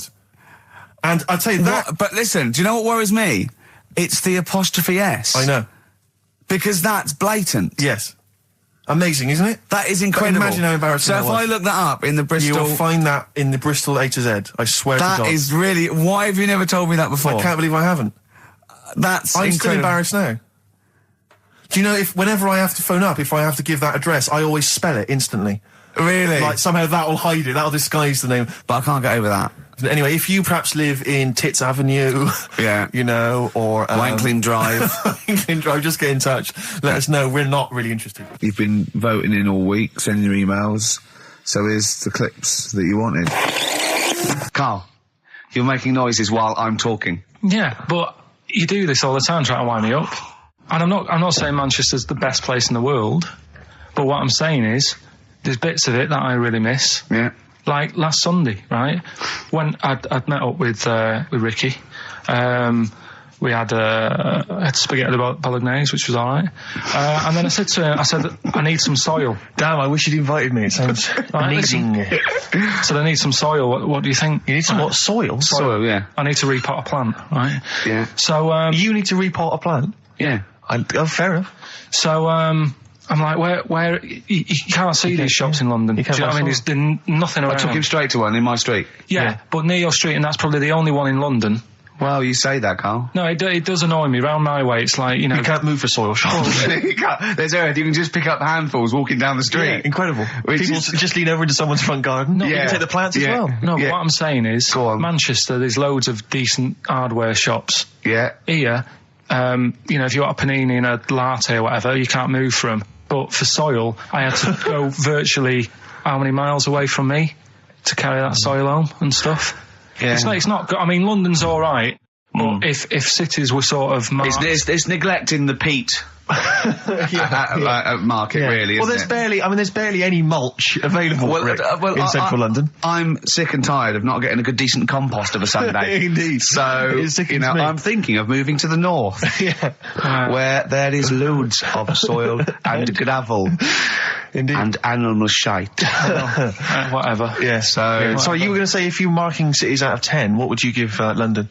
Well, if you were marking them on, like, you know, on what they have. Right. As opposed to what? Well, as opposed to... How you spell it. Say, like, I think the greatest city in the world is Rome. Right, Okay. It's pretty amazing. Yeah. Have you been? What? Yeah. Why do you think that, though? Just because, like, you turn a corner and there's something there that's really old. Right? Like, you're going down a normal street. Go and stay in a Derby and Joan club. Yeah. No, but it's like you're going down the road and then you turn a corner and like the Colosseum's in the middle of a busy road. It's like, what's that doing there? Yeah. Yeah. And just when you think there's no more, you turn another corner. It's almost as if that was there first. Yeah. Well, yeah. But do you know what I mean? London, Yeah. what have we got? You know, Trafalgar Square is world known. And you go there, what's there? Yeah. Do you know what I mean? So there's a lot of space there. Get one big B&Q. In Trafalgar Square. To cater for the whole of people who live sort of central Londonish. Yeah. And then I'd be happy, but what I'm saying Well, with is... Nelson just popping up through the middle, because you can still see it, couldn't you? Yeah. Yeah. It's a great idea. B&Q, so B&Q could be like the whole sort of flat thing and make it sort of grey so it looked like rock, and then Nelson popping Make it up. classy is what you're saying. Yeah. Stone clad it. Yeah. So it looks like you've made an effort. Exactly. And then you can pop in, and then you can go out and go, oh look, Nelson's column. Oh, look at that. Isn't Nelson? Oh, look at that. The victory. Defeat. That's fantastic. One of the greatest living. Yeah. I need some nails. Yeah. Perfect. Killing two birds with one stone, you're saying? But why isn't there more than them shops? Because when I went into yours, every time I've been in there twice now. The first time was to get a shower head, right? Right. And I went in there, couldn't resist buying something else. I ended up getting some super glue as well. Blimey. Hey, big spender. And then last Sunday we went in there, got 2 bags of soil, not one, I bought 2, and I bought some scissors to cut plants with. Secateurs. Well, Scissors. you never know when you want, you might need more soil, I suppose. Well, I've got You've 2. stocked out now. Where'd you keep it under your bed? Sorry, this isn't going out, is it, this conversation? It's not going out on air. I got a feeling it might be. You're joking. We better play a record. Okay. Play a classic. Right, we've got who's that on the line? It's Rob. Rob, and are you a doctor? I'm a final year medical student. I'll be a doctor in 2 months, touch wood. That's close enough, isn't it? Yeah.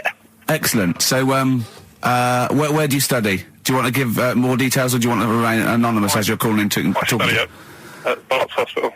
All right, great. So, why do GPs sometimes put their finger up a man's anus? To see what's there. You know, if you've got hemorrhoids, if you've got an enlarged prostate, you know, it's either that or they stick up. a big tube and have a look up with a light, What? and it's easier to do that. Now, are you dumbing this down for us, or are you going to fail your medical exams by saying stick up a big tube with a light? I'm dumbing it down. Okay, come on then. We're all intelligent people here, and Carl. So you tell us what's that called? It's called a sigmoidoscope. Right. Nice. That was a clever test, wasn't it, Rick? I think he's a real doctor. Yeah. 12-inch long tube that they can put up there. So, Carl, would you prefer that or a finger? Well, so do they sort of do the finger first, and then, I mean, at what point do they say, hang on, we need a light here? I mean... It's normally if there's something wrong. But, so if I go then, say if I go to this well-known clinic, right, and they go, yeah, the art's good and that, yeah, finger, there you go, and then they go, hang on, I'm going to go and get me light and tube. I could start worrying then because they've sort of found something. And they're not likely to go straight in with the tube. They'll probably send you off some tests first. But Carl, there's nothing. Hospital. But you go to these places to put your mind at rest and to know where you are with your health. I mean, it's not that you go along. That's what most people worry about. They think that because I'll go along and they'll find something. Well, one, that's illogical. It doesn't heighten the fact they find something because you go along. And two, if they do find something, it's a good job you went along. I mean, I'm a hypocrite because I don't go to the doctor, but I've had that Carl, done. you should be concerned if when they shine the little light in your ear, it comes out the other side of your ear. No, the other ear comes right out the other side. That's when you should be worried. But Rob, right, you said then, if they find something, they send me off for some tests. Why can't I just have the test without that and cut out the middleman?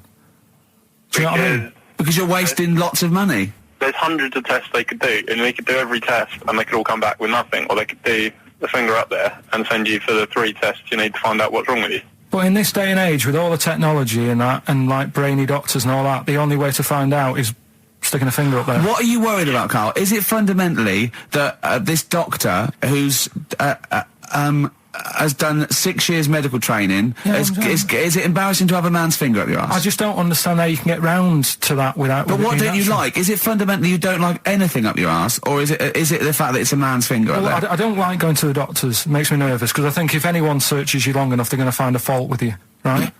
And especially if they're going that far into you. They're going to find something. And Probably not. well, you know, I just don't... I don't know how to get round to that sort of... that point where you get a... What do you talk to the doctor about? And he's like, all right, nice day. Strap your trousers. He goes, he says, I'm gonna just, Most people just shut up and let you do it, and then breathe a sigh of relief when you say there's nothing there. Yeah. But is that at the end of the test, or is that the first thing he does? It's the last thing. So that trousers up out the door. Because he knows it ends conversation. He knows it's a bit of a faux pas. The doctor says, "Oh, I better not kick off with the finger up the arse." Well, what I do is I'll start on with the the head, and then then I go, "Oh, one final thing, Mr. Pilkington." So Rob, he drops his keys and he goes, "Pick them up." And as you bend over, will you be doing this, Rob? Is this what you're like open to do? You do all these. I'll have to do it at some point. All doctors do it at some point, no matter what they specialise in. So the first one, is he another doctor there to sort of make sure you're doing it right? Not dentists. No, but do you know? Dentists aren't doctors anyway. But do you know what I mean? Like, normally it's like a co-pilot will have someone with them for the first one. So when you put your first finger in, Yeah. will someone be there going, right, you just want to move to the left of I've it? already done it. Have you? Yeah. So that's the thing with a student, you're learning. So you get people teaching And you learn on... these things. Can I just point out, Rob, I think I'm right in assuming that you have a glove on, Yep. and there's lubrication, Yep. and it doesn't hurt. No. There you go. What are you worried about, But Carl? who's this person who everyone's testing on in your class? There's not one person. One person. There's like, when a patient comes in and they've got a problem, your boss, the consultant, he does his finger up, and if he finds something, he goes to the patient, is it alright if the student has a feel as well? Then the student puts on a glove, puts the leave on the glove, and sticks his finger up and sees what he comes out with. Rob, I wish you could see Carl's face. I mean, his face when you said, and he says, can this fella have a go as well? He looked horrified. That he thought it was a free-for-all, like there's a queue of people trying on gloves and going, let's have a go. That looks good up there. What have you found? No, I mean, how come you had to sort of... Is it not something you could test on yourself rather than waiting for other people to come in? Because then, you know... It's an awkward position to get to, really, isn't it? Well, but you can have a good rummage then without feeling too awkward, but to sort of have a go on your first patient when you don't really know what you're looking for anyway. Do you know what I mean? Never really thought about it. Because you don't... If you've never done it before... You pop your finger in there, and you've got to sort of look. You've got to have an expression on your face, like you know what you're finding. Well, they can't see what you look. They can't see your face. There. You got the big boss consultant man going. Now move your finger there, and you'll probably feel this. But he's just done it. He knows what's there. Well, what? Oh, so he's already had a go. He's had a feel, and he's going right. If you feel to the right, that's the conglomerate or whatever. The conglomerate, yeah. It's conglomerate is in perfect working order. Well, I'm still. Thank you, Rob. I'm sorry you had to go through this. Carl is probably the worst patient you'll ever encounter in your medical career. Good luck with your finals, and thanks very much. And do you know any female doctors who do this? Or? Thank you. XFM 104.9. Thank you. All right, this is Carl, the producer of Ricky Gervais and Stephen Merchant on XFM 104.9. We're playing out some of the best bits. Hope you're enjoying it. Here's another one. Can't concentrate now. Oh, well, he's all stressed because the lady from MTV's here. She's going to film his little face. So the things he said in the week, he was so worried. He's got worried about the spot on his head. That won't come out. Just you got your best side. It's on that side. That's all right. Oh, yeah. The camera's out. Look, he's getting nervous now. Okay, Carl. Ignore the camera. Okay, just ignore the camera. Okay. Now, me and Steve have done our research for you, and we've got two amazing things to tell you. What should I tell him first, about the baby or the... Well, they're both equally fascinating, so you choose. I'll tell you the crab thing first, right? Steve actually saw this thing in The Guardian in the week about our research thing, and then we looked it up, we looked into it on Friday, and it is incredible. Right, listen to this. There's a thing in a bay in New England, right, where it's like the biggest, they make silicon chips and stuff for computers, right? And because of the data protection thing, after they've done them, because they have to destroy the plates, right, where the information's sort of put onto them, but there's still flakes of silicon. They sort of grind it down straight away, and some of the flakes got into the bay, okay, but some of the information is still on even the slight granules of silicon. Anyway, gets in the water, and silicon is rather like a carbon derivative. They reckon if there'd been life on another planet that wasn't carbon-based, it'd be silicon-based. Because like simple sugars and proteins, it's just COH and that, and it can work with silicon, right? Anyway, the crabs have been taken up, they're still in the water, and they looked out on the beach, and over years the crabs have started sort of putting themselves in formations, like geometric format, and they couldn't work out why they were doing this.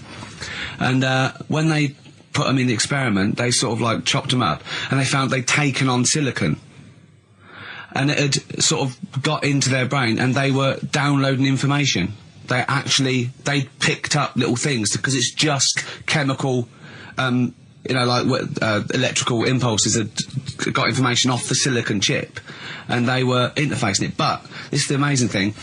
One bloke sort of thought of this, and he thought, well, if it's a simple computer, the brain, if it's just a simple sort of electrical thing, then maybe there's sort of, we could get it down. So what they did is they made a thing called a biointerface, and they put it into the crab's brain, just a really simple brain, so it's measured on Mangala, right? And it got impulses from it, and they were getting like computer readers, just flashes of like symbols and geometric things right on this screen to read the crab's brain, and it was stuff like fragments of a. What made them do this in the first place? Because they saw the crabs behaving differently. They were behaving differently to each other. They were just like intelligent, and they were sort of solving problems and all this sort of stuff. Anyway, when they downloaded the thing, it was like they found one of the secretary's names where it had been on the silicon chip, where it was just like a flash of a computer screen. But the most amazing thing is, they downloaded a memory, right? It was like a snapshot where it had been burnt onto the retina of the crab, just a snapshot or something, and it was like a picture of the beach, like a couple of years ago, right? And they also did, incredible, it was like just a digital black and white sort of thing, so they could see what the crab had seen. Amazing. Jeez. Amazing. So Intelligent crabs. what are they doing with Almost them now? like then? super brain. Well, they think this is the upshot. They think they could use it as spy crabs because they could get these crabs. Also, the other thing is, as generations went on, right? So they put a crab in the sea or something, right? Lots of crabs in, and then as generations went on, a newborn crab, they downloaded the memory and it had the memories of its great all together. It had every memory that any crab had been related to it beforehand, because it passed it on. It just passed it on.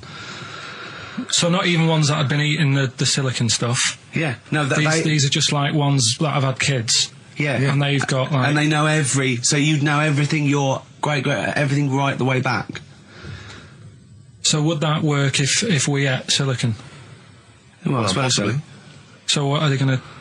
Well, they can use them for all sorts of things, though. I mean, that's what's incredible. I mean, I don't know how you train it particularly. I don't know, it'd be quite tricky to train, but I'm assuming if they can do it that way, then presumably they can give it like certain silicon information, which they can then plant in it, if you like, within its sort of food. Also, if you could get them onto enemy beaches, you'd have like 1,000 digital cameras just taking around. You could get like Osama bin Laden or someone. They don't understand the information they've got. No, they don't know they're doing it. They just download them. So it's not like you could torture them and they won't be able to sort of give you the information, because they wouldn't know what information they had, because they're just. But the first crab they downloaded, they just kept seeing the same picture of a big crab feeding it, which they really, yeah, wow, that's what, like its mother crab or something.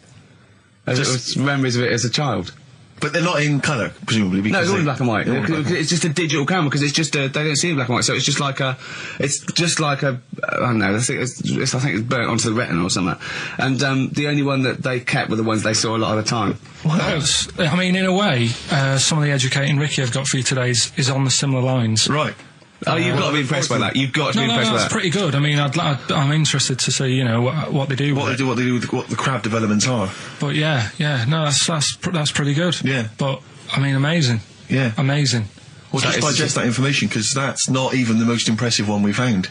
I think it is. I suppose it's pretty impressive, but the next one's maybe more shocking. Okay, right. Well, let's play a tune, and Ricky's got another extraordinary fact. Have you actually punched anyone yet? Have you actually? Not any. No, I've punched pads, and I've punched the bag, and I've sort of sparred and that. I know you're going to get a chance to punch someone. Well, as I suspected, my punching power was all right, but my fitness is. I mean, it felt like I was smoking. Yeah. But there's bits of lung that haven't had oxygen in them for 20 years. Yeah. And it's ridiculous. And also because it's not only it's being filmed, but there's other fighters there that are ridiculous. They're like machines, right? And it's that thing. I can go right. I can come out on top, but die now of a heart attack, but never give up. Or I can sit down and go, I'm sorry, I feel ill. And I chose that one, and of course they took the mick. Well, of course. But I mean, soon. As I said, I haven't got the respect yet of the boxing fraternity. But how long have you got then before? 4 weeks. Okay. So and do they think that they can turn you around health-wise in that time? No, they're going to be coming out on Zimmer. No, they're going to teach me the basics and see how it goes. Right. But I mean, and each round is 4 seconds. Is that right?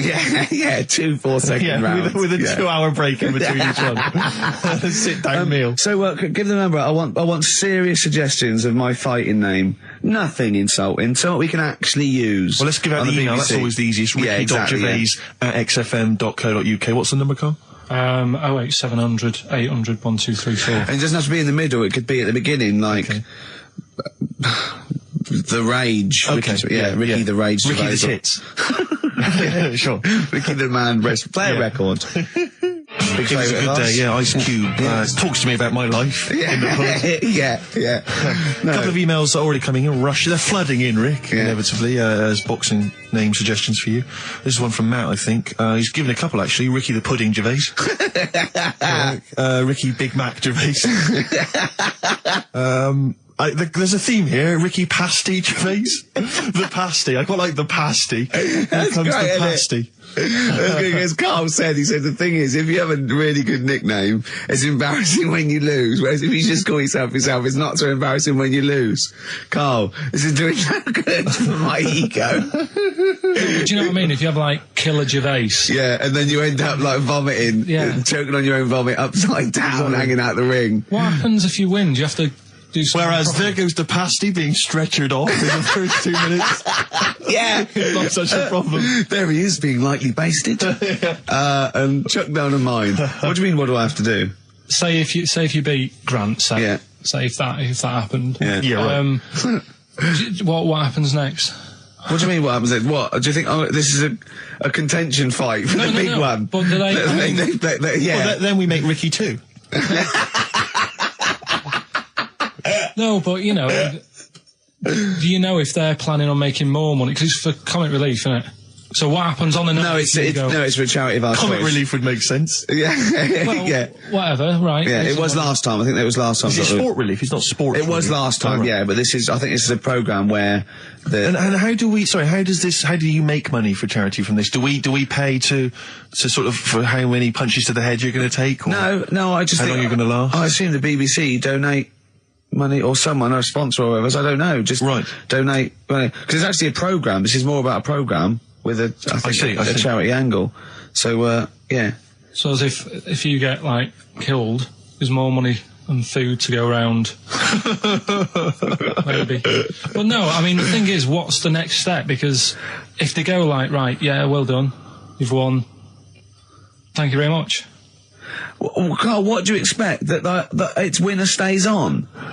Yeah. Like in a fair where I go out there and I let people punch me in on the... Bernard Manning. Yeah.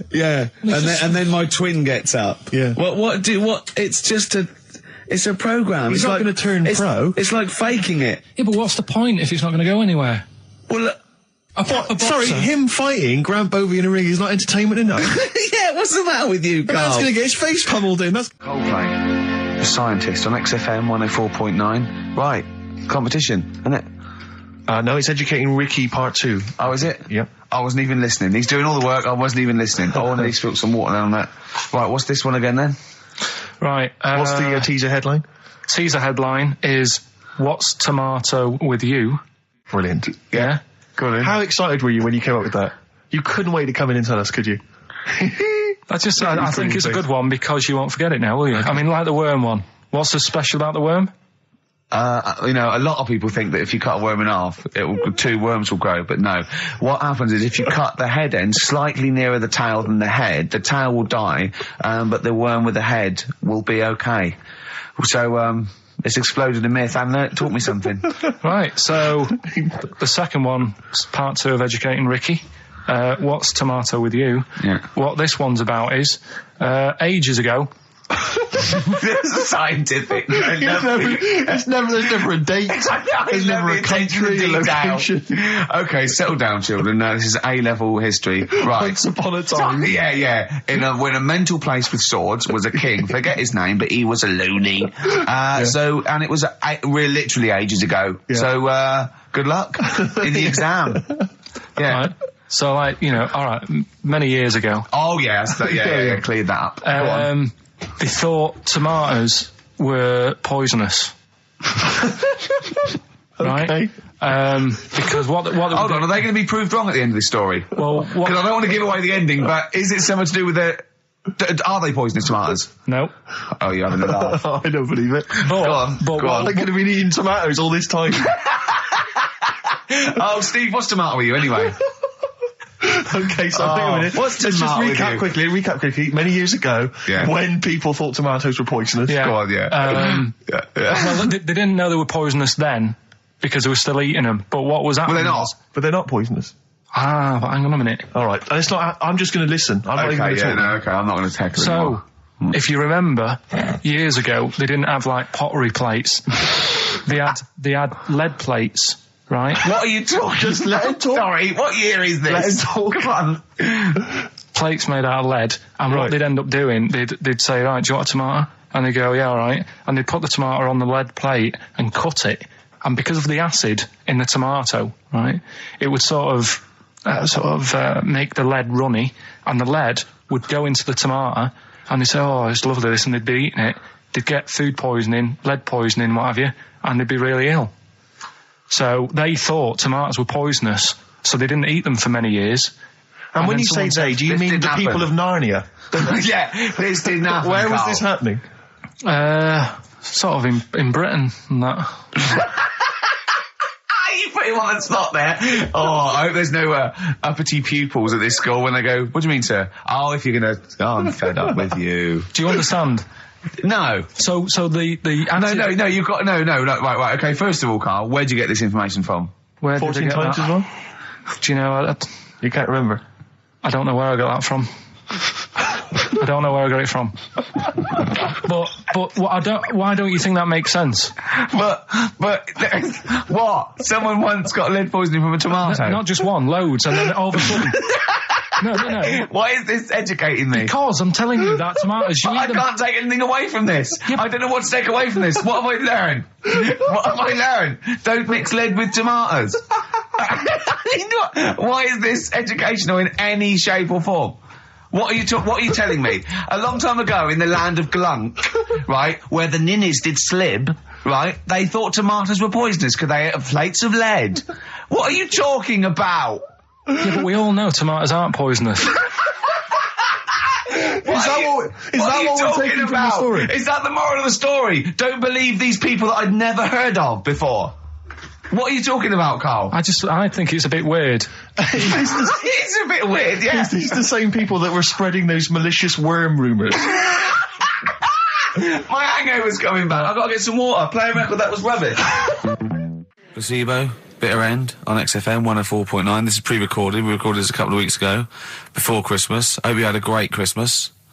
If you didn't, not our fault, really, is it? Nothing to do with us. Wouldn't have thought we'd have. We had a time because we've got plenty of cash now, thanks to a lot of you who probably bought the Office DVD. Yeah. Probably got And that if you in stock haven't yet, and you've maybe got vouchers or money, still available. Still there in the shops. Still available. You can still make it the best-selling DVD of all time. Please. Please do. Yeah. Please do.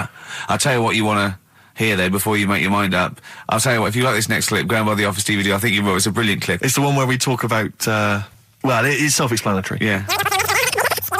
We talked about it before. Do you know the little mouse that had an ear on its back? Yeah. Sure. Right. Well, you thought he had a bad time, right? Listen to this one. Mouse walking about with us, sort of wearing a monkey's testicle.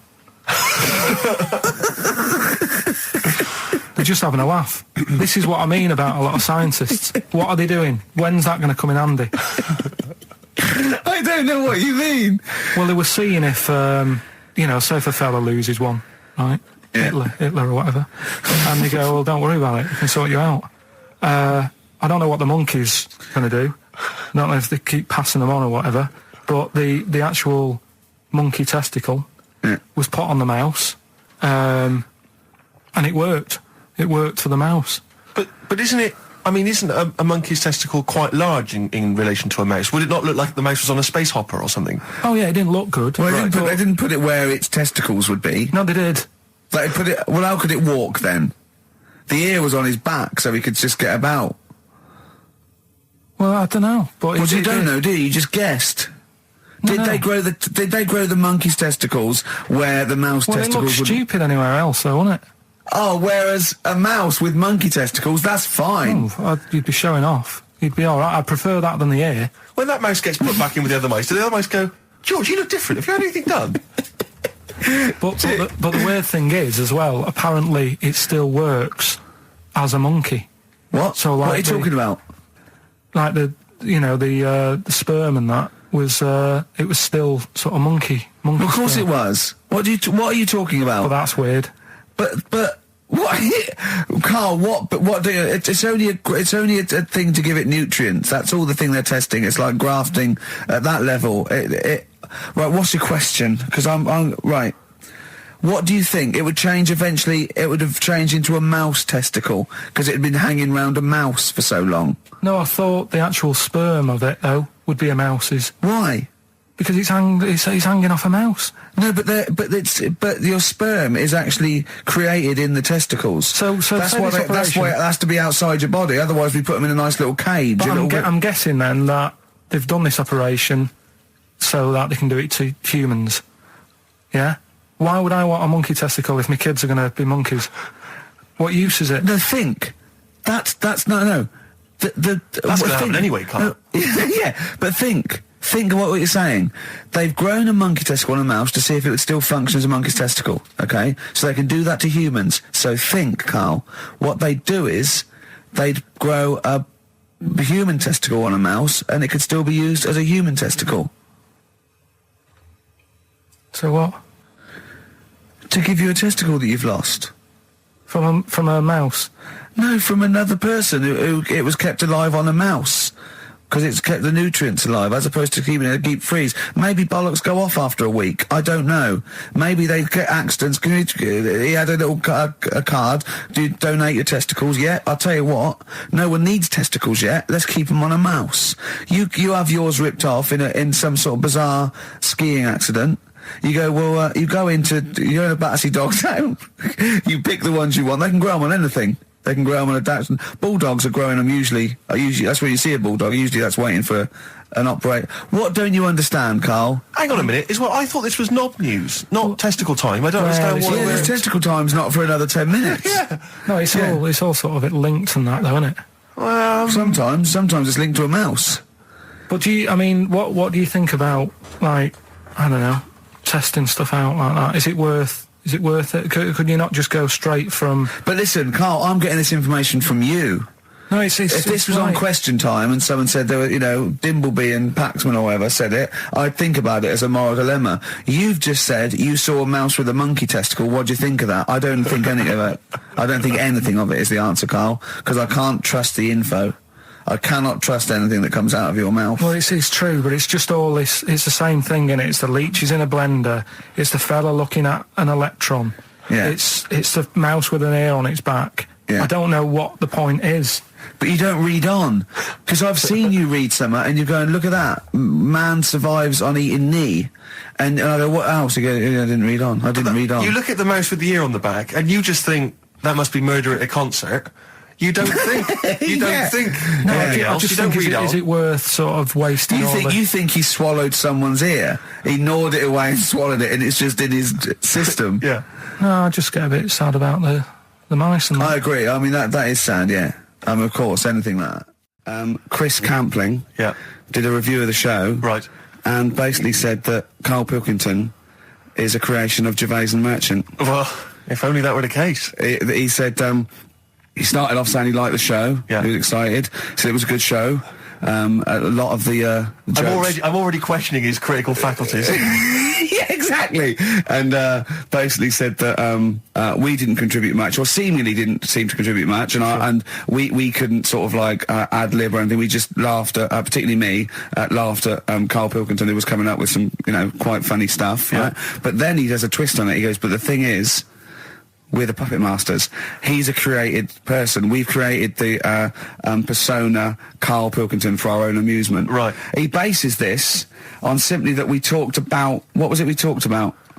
The Chinese not aging well, and he heard him talk about that on my DVD. But clearly I say, Carl, remember when you were talking about that? It's a news, or remember in the week, and so he thinks it's all scripted now. Imagine if this show was scripted. I'd be ashamed. Yeah. If this show was scripted, I would send back the BAFTAs for the actual shows we've written, and I would say... I'm having a go at Chris Campling. He's nice about our other work. He likes The Office, and he likes my stand-up and everything, and he likes the show, but he's saying... Because we're not spontaneous, we scripted this and invented Karl. So he's like, we've invented another Gareth. If we had created Karl, I would not have squandered a character that good on this poxy radio station. Absolutely. Also, does he know that we spend about 3 months on half an hour script? So how long does 2 hours of drivel? But the main thing is, as if this could be scripted, it's dreadful. It's just shocking. Or maybe this is scripted. Hang on, you've lost me there. Let me just check the script. Maybe Chris Campling does not exist. Maybe I've made him up. I don't know what to believe.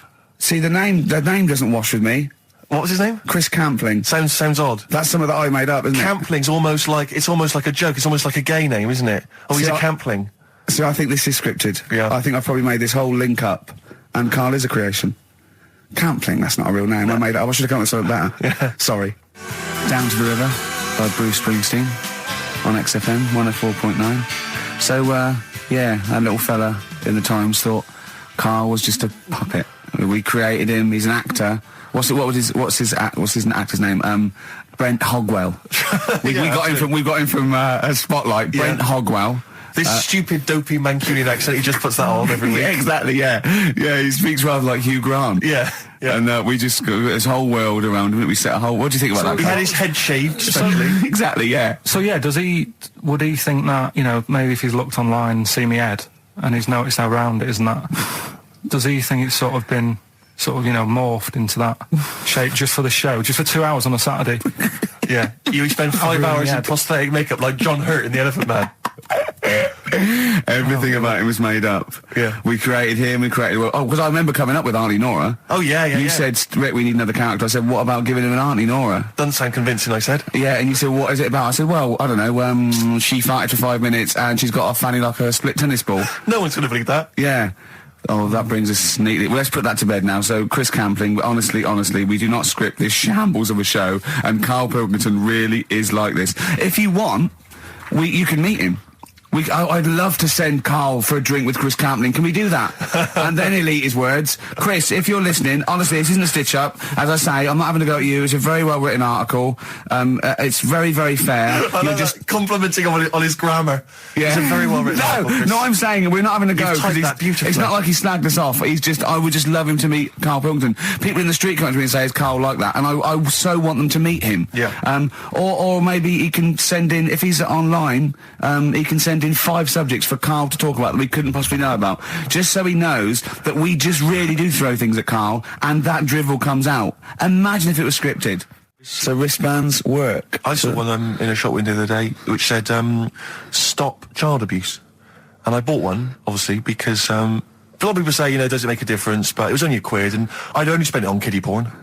So, you know, I think I've made a little difference there in a small way. On a serious note, though, I like the idea that